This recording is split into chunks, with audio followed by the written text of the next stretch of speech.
उम्मीद है सब लोग आ गए होंगे। Again good morning all of you. Now let's start. Raj Samsung कौन है? जिया जी आ गई हैं। और ओप्पो A3 रानू जी का है। रेडमी नोट 7 प्रो किसका है? ऋषभ भी है, अंकित का अंकित का सर। है, तनिषा भी है।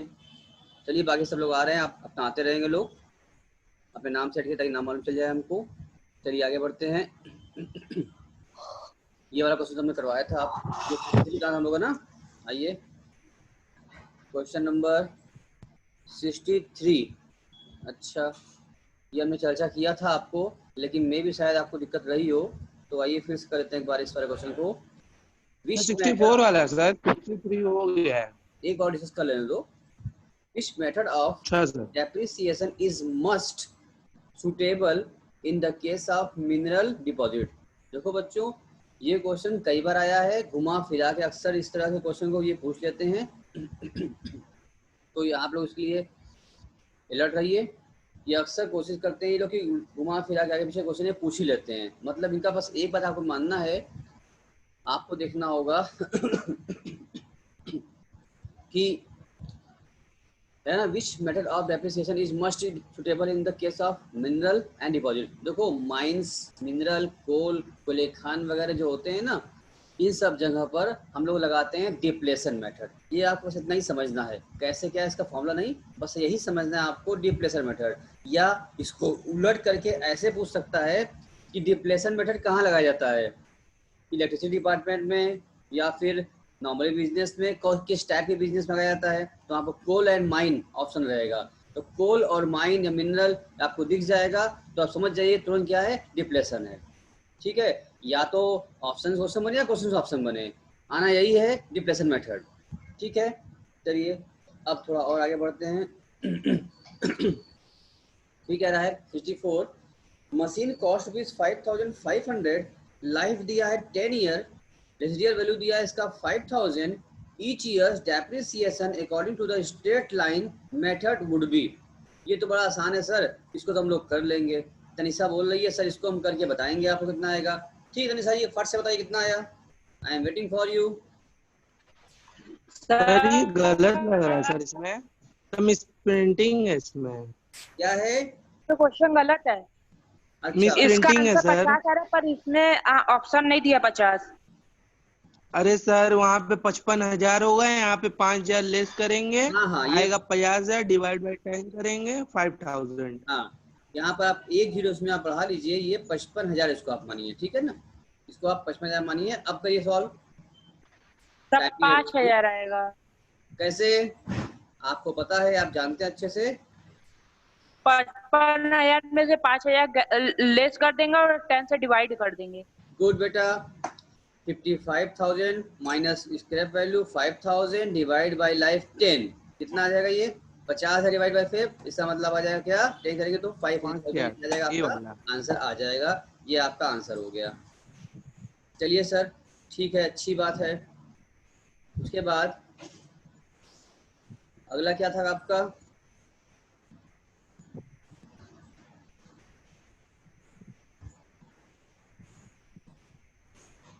सर 65। Income and expenditure. क्या कह रहा है? Income and expenditure accounts includes figure related to.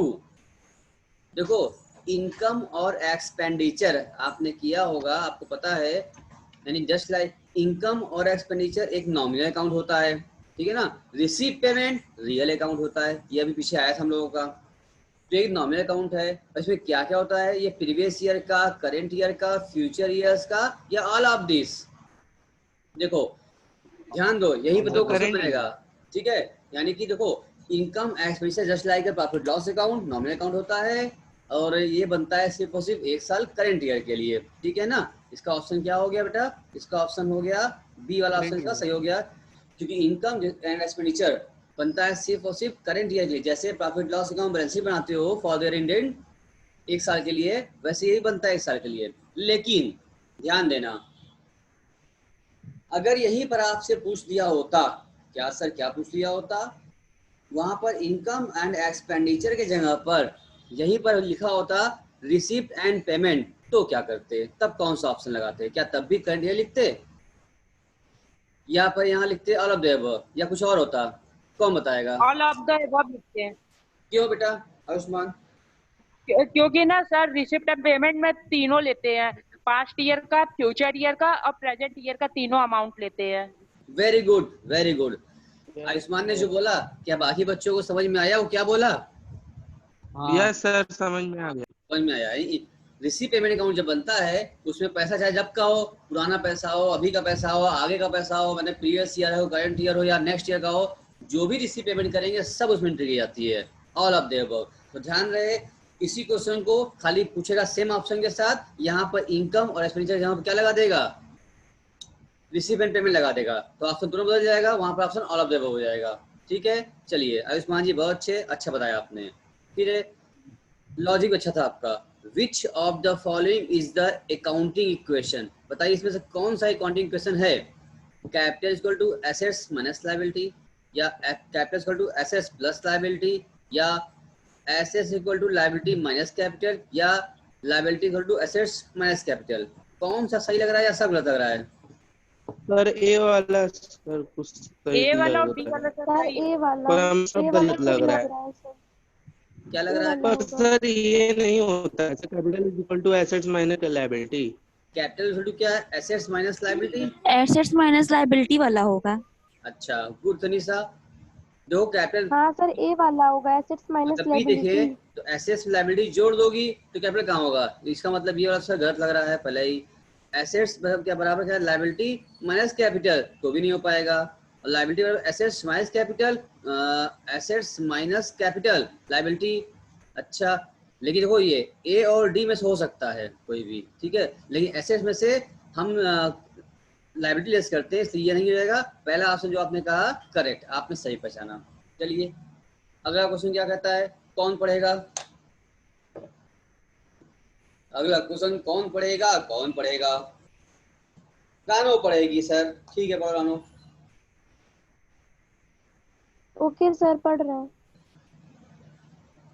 Secret revenue will be shown इन ये सीक्रेट रिजर्व वाला profit and question, loss account. ये जितनी बार ये क्वेश्चन इंपॉर्टेंट तो है ही है, और जितनी बार तुम वी लगा सकती हो वी लगा लेना। ये क्वेश्चन जो है ये बहुत इंपॉर्टेंट क्वेश्चन है, सीक्रेट रिजर्व वाला, कई बार पूछ चुका है। Okay sir, okay sir. मेरे इस बार भी ऑप्शन क्वेश्चन बोलिए। आएगा, क्योंकि मैक्सिमम बच्चे प्रॉफिट एंड गलती लॉस करते अकाउंट। हैं। Secret reserve will be shown in, कहाँ शो किया जाता है? प्रॉफिट लॉस में, प्रॉफिट एंड लॉस अकाउंट, में, बैलेंस शीट में, या कहीं नहीं? चलो रानो बताओ। None of the above. None of the above? क्या बच्चा ऐसे कैसे बोल दिए? अरे कहीं तो जाएगा बेटा। क्योंकि उसका नाम ही से पता चल जा रहा है सीक्रेट है, उसको सब लोग अपना क्यों शो अपना, करेंगे बैलेंस शीट में? अभी फिलहाल सब लोग अपना अपना माइक को ऑफ कीजिए बाबू, आवाज लड़ रही है। और रानो बोलेगी, बोल के अपना फिर वापस माइक ऑफ कर लेगी। पहले रानो बोलो। सर मेरे ख्याल से भी नन ऑफ द अबव होगा, क्योंकि सीक्रेट रिजर्व एक स्टेटमेंट होता है, कोई अकाउंट नहीं होता है।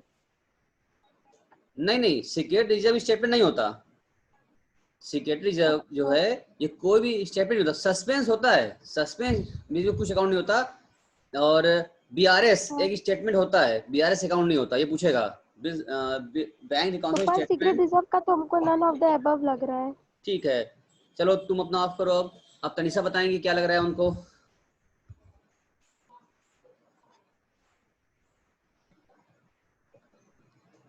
तनिषा बता रहे सर, सोचने दीजिए सर। हाँ सोचो सोचो सोचो। जिया तब तुम बता दो। स्नेहा है, हर्षिता है? स्नेहा हर्षिता सर है? None of these. चलो ठीक है। नॉन ऑफ द अबव होगा, क्योंकि सीक्रेट रिजर्व को कहीं शो ही नहीं करते। सीक्रेट हाँ सर, वो तो सीक्रेट रहता है, हमको कहीं क्यों शो करेंगे? हाँ, ये तो उसके नाम से ही क्लियर दिखाई दे रहा है हम लोगों को। क्या ये सीक्रेट है? None of these. सीक्रेट मतलब सीक्रेट तो हमेशा सीक्रेट सर रहेगा ना। कहीं शो नहीं करेंगे। इसका बोलते हैं नन ऑफ द अबव। सही हो गया। ये सीक्रेट इसको कहीं शो नहीं किया जाता है, ये तो अपने आप हो जाता है। अब जरा इसके बारे में एक चर्चा हम आपसे कर लें, थोड़ा सा रुक करके, सब बच्चे जान जाएंगे कि सीक्रेट रिजर्व होता क्या है और बनता कैसे है। कौन बताएगा? व्हाट इज, पूछे मान लो अगर आपसे व्हाट इज सीक्रेट रिजर्व, ये क्या होता है और कैसे बनता है, तो आप क्या बताएंगे सर?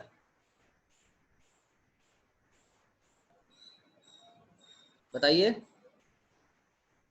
सर सीक्रेट रिजर्व को प्रॉफिट से हर साल काट कर रखते हैं, उसको कभी मान लीजिए कोई लॉस हुआ तो उससे पे अप नहीं कर नहीं देंगे। नहीं पर नहीं, इसको वो सब तो होता है स्पेसिफिक रिजर्व, जो काट के खाता है अलग से किसी पर्पज की रखा रहता है, उसको बोलते हैं कोई भी स्पेसिफिक रिजर्व। जैसे डीआरआर हुआ, आईएफआर हुआ, ये कौन बताएगा? और बताए, किसको पता है सीक्रेट रिजर्व क्या होता है? जल्दी करो बच्चा, आगे बढ़ना है।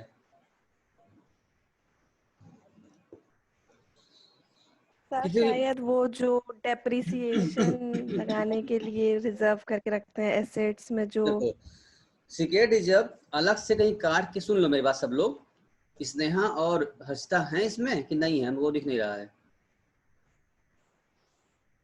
क्या आपको दिख रहा है?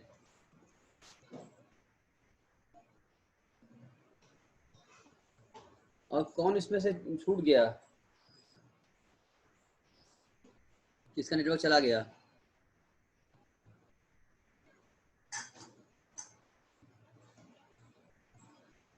चलिए देखते हैं फिर से।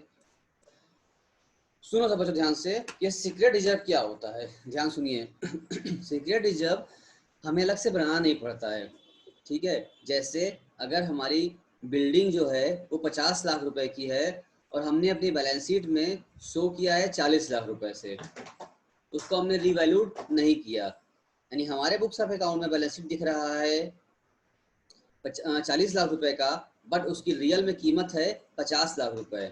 यानी कि अब कंपनी कभी बंद करेंगे या सब असेट्स जब बेचेंगे तब तो 50 लाख ना मिलेगा, लेकिन वैल्यू कितनी दिखाया जा रहा है उसमें, उसका 40 दिखाया जा रहा है। यानी कि एसेट्स की वैल्यू हमने क्या किया है, कम दिखाया है, ठीक है? इसका मतलब ये होता है कि 10 लाख रुपए का ऑटोमेटिक सीक्रेट रिजर्व बना हुआ है कंपनी फर्म में हमारे, क्योंकि जब कभी भी कंपनी लिक्विड होगी तो 10 लाख रुपया जितना लिखा उससे एक्स्ट्रा मिल जाएगा, मतलब ये छुपा हुआ था, जब बेचते वक्त सामने आएगा, दिख रहा 40 लेकिन मिलेगा 50, 10 लाख एक्स्ट्रा हो गया। यही क्या होता है, सीक्रेट है, कहीं से एंट्री नहीं है, कोई भी हमने पास नहीं किया है, कहीं शो नहीं किया है, पर अपने आप में छिपा हुआ है, 10 लाख कम है। उसी प्रकार से अगर लाइबिलिटी की बात करो तो लाइबिलिटी भी क्या है, अगर हमको 10 लाख का पेमेंट करना हुआ है, हम उसको 12 लाख मान चल रहे हैं, 12 लाख दिखाए हुए हैं, लेकिन जब पेमेंट करेंगे 10 ही करेंगे, दोनों ही करना पड़ेगा, 2 बच जाएगा, फिलहाल दिखा रहा है 12, इसका मतलब भी क्या हो गया। इस तरीके से हम लोग सीक्रेट रिजर्व कंपनी में क्रिएट कर सकते हैं, सीक्रेटली किसी को पता नहीं चलेगा, बुक्स ऑफ अकाउंट मेंटेन रहेगा, लेकिन फिर भी फर्म में पैसा रहेगा। और इसका उल्टा कर दो, अगर मेरे पास बिल्डिंग 50 लाख की है, हमने दिखाया 80 लाख, इसका मतलब हम बढ़ा के दिखा दिए हैं, तो ये तो गड़बड़ हो गया, यहाँ रिजर्व तो नहीं हुआ, बल्कि ये क्या हो गया, ये विंडो ड्रेसिंग हो गई। इसी को कहते हैं विंडो ड्रेसिंग करना, बढ़ा चढ़ा के दिखाना, विंडो ड्रेसिंग करना। और थोड़ा एसेस में कम कर दिया अगर, तो क्या हो गया, सीक्रेट रिजर्व हो गया। ये हम एकदम शॉर्टकट थोड़ा बताए हैं, डिटेल में आपकी बुक में देखेंगे आप तो लिखा होगा आपको, ठीक है? अगर समझ में आया बात हमारी, कॉन्सेप्ट मिला रिसर्व, तो क्या हम आगे बढ़ें? यस सर, यस एकदम। हाँ सर आगे बढ़िए। सबको समझ में आया क्या बोले हम? ये हाँ ऑप्शन सर आपको समझ दे में आ दिया जाए कि how secret reserve will create, option A by increasing the value of assets, by decreasing the value of assets, या increasing the या decreasing the liability of assets, तो क्या ऑप्शन लगाएंगे आप? Decreasing the sir, B. Value of asset. Recording value या फिर उसकी real value? Sir B वाला सर। ऑप्शन मतलब कि एसेट जितने का है उससे कम में वैल्यू में उस बुक्स में एंट्री किया जाए, तब बनेगा अंडर सीक्रेट वैल्यू का। जाएगा, ठीक है? या लाइबिलिटी को ज्यादा में एंट्री किया जाए ताकि एक्चुअल लाइबिलिटी कम हो। चलिए अब अगला क्वेश्चन करते हैं। अगला क्वेश्चन कौन पढ़ेगा, कौन सर पढ़ेगा? हाँ सर तनीषा को ऐड कर दीजिए, वो बोल रही है वो लेफ्ट हो गई है। कहाँ चली गई? अरे उससे आवाज नहीं आ रही थी इसलिए वो लेफ्ट कर दी। अच्छा ठीक है। सब लोग अब जो है एक अपना मोबाइल ऑफ करो, तब तो ऑडियो ऑफ है, सुनाई देगा अच्छे से। और तुम लोग नेटवर्क में रहा करो। आगे तनिषा जी। चलिए आ गए तनिषा जी। अब चलिए तनिषा जी आप आ गए, वापस पढ़ते हैं क्वेश्चन नंबर 68 पढ़ते हैं, ठीक है। तनिषा अगर कभी वॉइस कम हो जा रहा है या कोई टेक्स्ट कर जा रही है या कोई बच्चा छूट जा रहा है, मिस हो जा रहा है, तो उसमें भी चिंता की आपकी बात नहीं है। ये क्लासेस हम रिकॉर्डिंग भी कर रहे हैं, आपका रिकॉर्डिंग हो रहा है। हाँ सर, कब से हम ऐसे ज्वाइन करके बैठे थे, आप किए ही नहीं। नहीं दिख पाए होंगे ना, तो कोई दिक्कत नहीं। तुम हमें लगा तुम आ चुकी हो, क्लास कर भी रही हो, तुम मिस हो गई। हाँ, वो हमको आवाज नहीं आता, तुम लेफ्ट करके फिर से ज्वाइन किए थे। ठीक है, चलो देख लिया। वैसे पूरी क्लास रिकॉर्ड हो रही है, दिक्कत की बात नहीं है। आपको हम ये क्लास वापस से भेज देंगे, आप देख एक बार चाहो अगर रिपीट करना तो रिपीट भी कर सकती हो तुम लोग, ठीक है। पूरी क्लास हम रिकॉर्ड भी कर लेते हैं, किसी का मिस हो जाए तो वो कर ले। आगे बढ़िए, क्या है 68। Ledger is a principal book in which, क्या होगा, all accounts are kept, only personal accounts are kept, all accounts are kept, only real account, only nominal All account. accounts are kept. भैया लेजर जो बनता है all accounts are तो ledger तो real personal nominal सबका बनता है। इसका मतलब इसका ऑप्शन क्या हो गया, all of the accounts are kept. चलिए आगे बढ़ते हैं।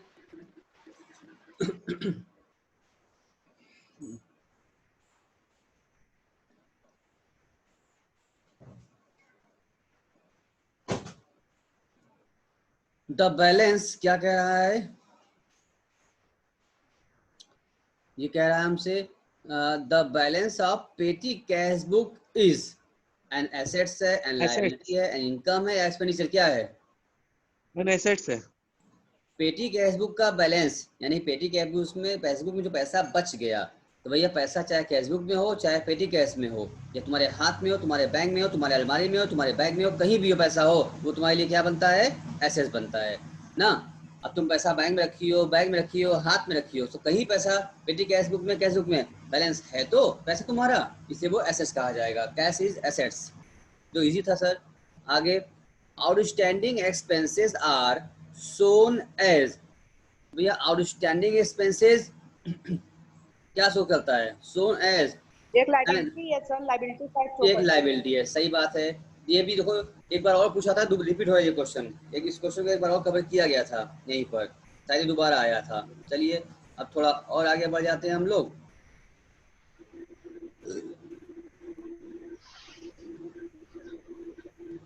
अब लिख रहा है क्या लिख रहा है सर, ये लिख रहा है आपका, अरे कहाँ जा रहा है, देखो all example of intangible assets is, क्या बता रहा है यहाँ पर, बताइए ये क्या बता रहा है।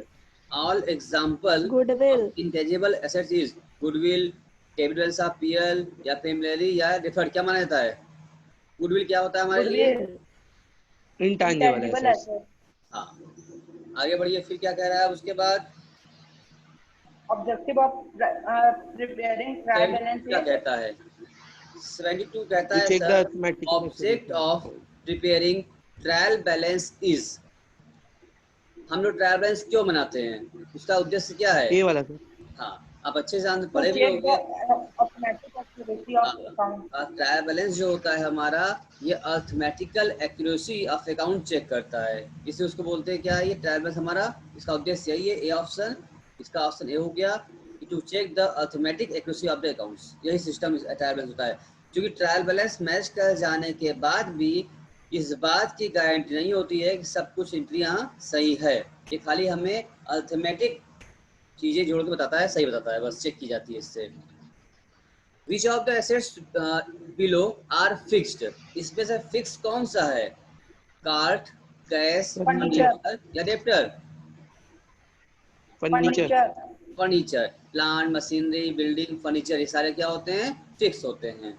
अगला, गुड्स सोल्ड, ये कार्ड क्या होता है सर, कार्ड्स। हाँ सर ये कार्ड्स क्या होता है, आयुष्मान तुम अपना माइक ऑफ कर दो यार। क्या हो गया सर ये कार्ड्स क्या होता है, कार्ड्स। सर ये कार्ड्स क्या होता है, वगैरह, ये कैश, डेटर्स, कार्ड सब करंट होते हैं, करंट एसेट्स के रूप में यूज होते हैं। अगला कह रहा है, goods sold on credit are recorded in, उधार माल बेचे हो तो कहाँ रिकॉर्ड करोगे, कैश बुक रिकॉर्ड करोगे, सेल्स बुक, नहीं।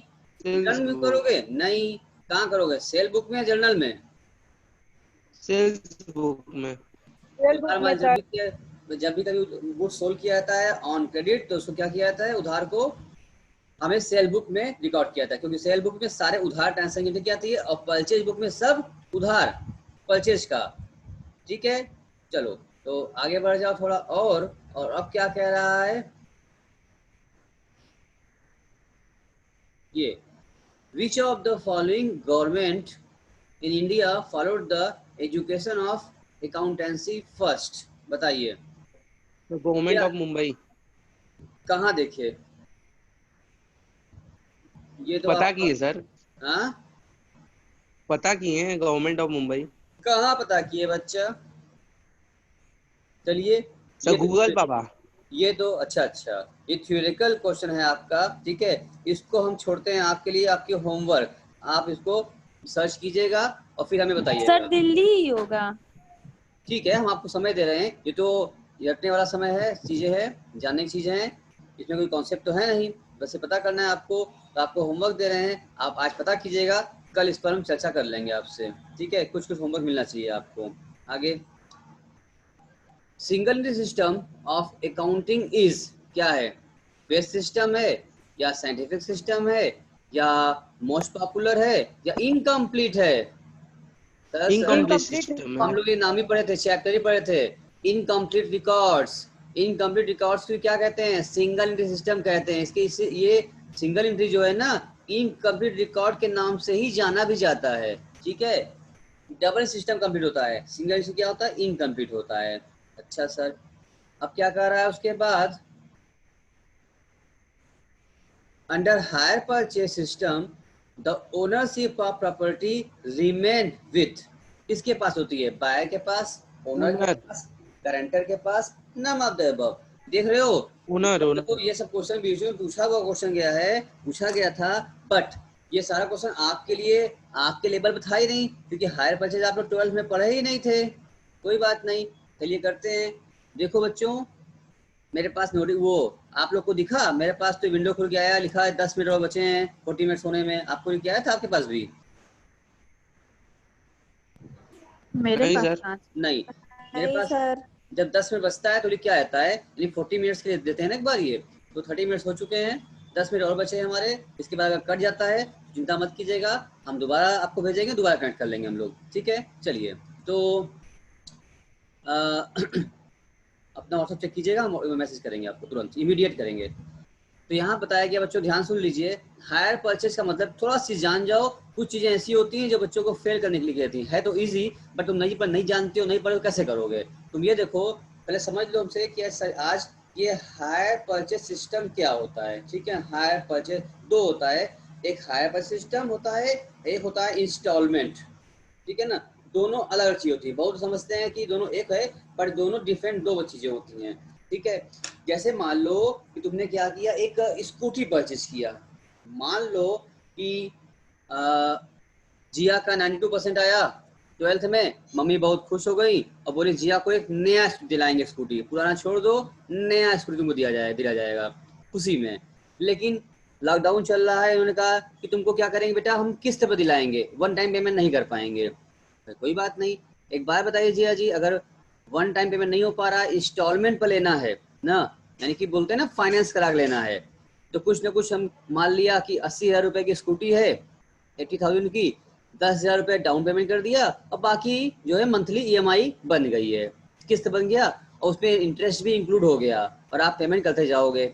जानते हो, इसी को बोलते हैं हायर परचेज सिस्टम, इसी को बोलते हैं हायर परचेज सिस्टम। सर वही तो हुआ, इंस्टॉलमेंट पे भी तो वही करते हैं, हम लोग खरीद के बाद में पैसा देते हैं। बता रहे, सुनो बच्चा सुनो, इससे पहले तुम्हारे मन में क्वेश्चन आया, हम पहले लिख के बैठे हुए हैं ना, बता रहे हैं ना, ताकि कंफ्यूजन ना हो, तुमको हो जाए। तुम्हारे मन की क्वेरी हमको पता है, तुम्हारे चेहरे पर लिख के आ जाता है, भले तुम लोग वीडियो ऑफ कियो पर फिर भी हमको दिख रहा है। अच्छा ऐसे दिखता है आपको? हाँ सर, ऐसे ही दिखता है हमको, हम देख लेते हैं कि आपके चेहरे पर क्या दिखता है और आप क्या सोच रहे हैं। इंस्टॉलमेंट मेथड सर, आप मन की बात समझ जाते हैं सर?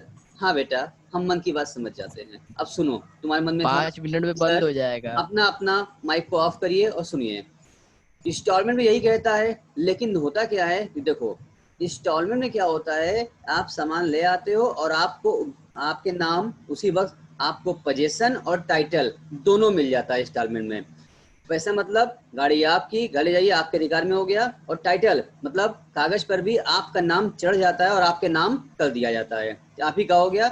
एक तो फिर उसके बाद जो पैसा बचा है आप किस्त के रूप में जमा करते रहिए, जस्ट लाइक उधार, जैसे कि उधार इकट्ठा सेल कर दिया और धीरे धीरे धीरे पैसा देते रहना, इसको बोलते हैं instalment. But hire purchase system ये होता है कि आप जब स्कूटी लिक्विडेशन करके ले आए, आप इंस्टॉलमेंट जमा कर रहे हो, तो जब तक आप ध्यान सुनना, जब तक आप यहाँ से आपका एक ऑप्शन क्वेश्चन बनेगा, जब तक आप आखिरी इंस्टॉलमेंट नहीं जमा कर देते, ध्यान सुनो, जब तक आप लास्ट इंस्टॉलमेंट, मान लो अगर आपका 18 महीने किस्त जमा बनी हुई है और जब तक आप 18वीं लास्ट किस्त जमा नहीं कर देते, आप उस स्कूटी के ओनर नहीं बन पाएंगे, ओनरशिप ट्रांसफर नहीं हो पाएगी।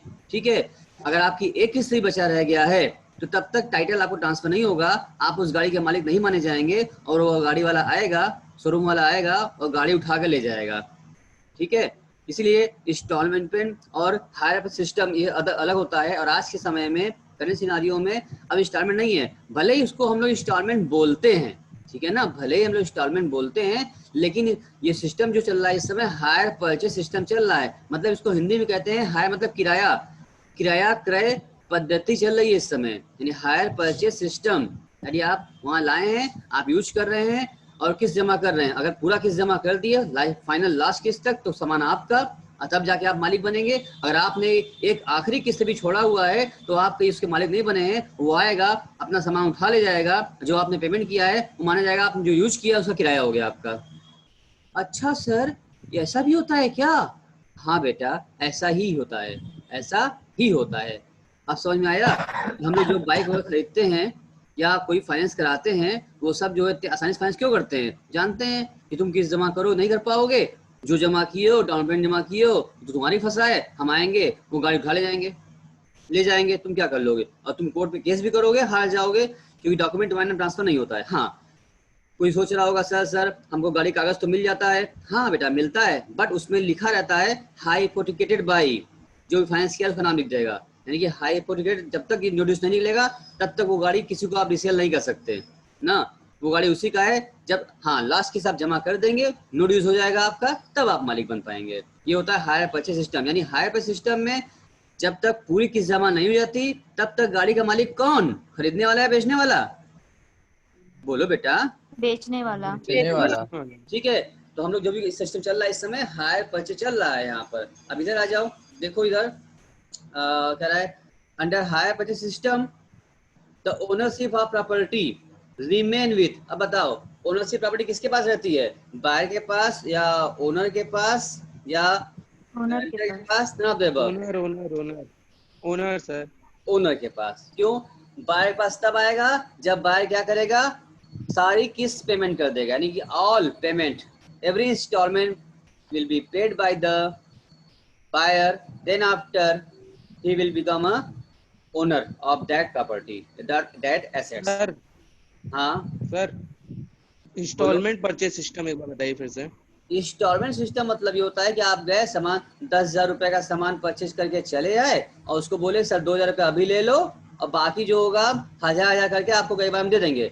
तरीका तो यही है, हायर सिस्टम वाला ही है, लेकिन इस टाइम इसमें क्या होगा कि आपको जो बिल बनेगा वो आप ही के नाम बन जाएगा, ओनरशिप आपको उसी दिन ट्रांसफर हो जाएगी, तुरंत। अब ये अगर आप किस्त जमा नहीं करोगे, एक दो किस्त रह भी गया है, तो भी ये जो इंस्टॉलमेंट बेचा है अपना सामान वापस नहीं ले पाएगा ना, क्योंकि सामान तुम मालिक तुम्हें पहले दिन बना दिया है। यानी इंस्टॉलमेंट से थोड़ा अंतर होता है, इंस्टॉलमेंट सिस्टम पर पहले दिन ही क्या हो गया, बेचते वक्त ही बायर को मालिक बना दिया जाता है, लेकिन हायर परचेज में आखिरी किस्त जमा करने के बाद तब मालिक बनाया जाता है। उम्मीद है अब समझ में आ गया होगा। यस सर, यस सर, आ गया। तनिषा हो कि फिर चली गई? हेलो, है।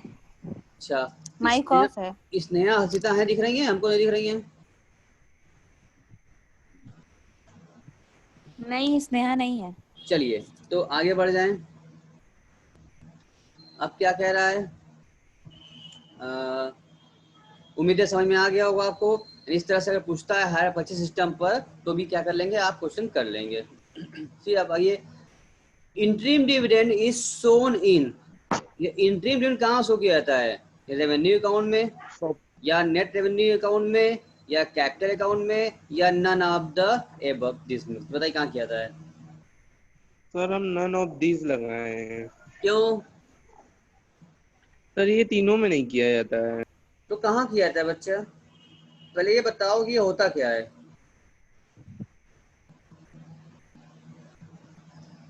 कौन बताएगा?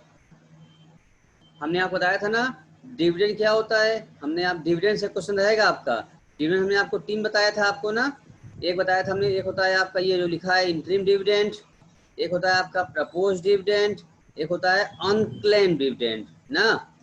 ये 3 प्रकार डिविडेंड हमने आपको बताया भी था। कुछ याद आ रहा था निशा?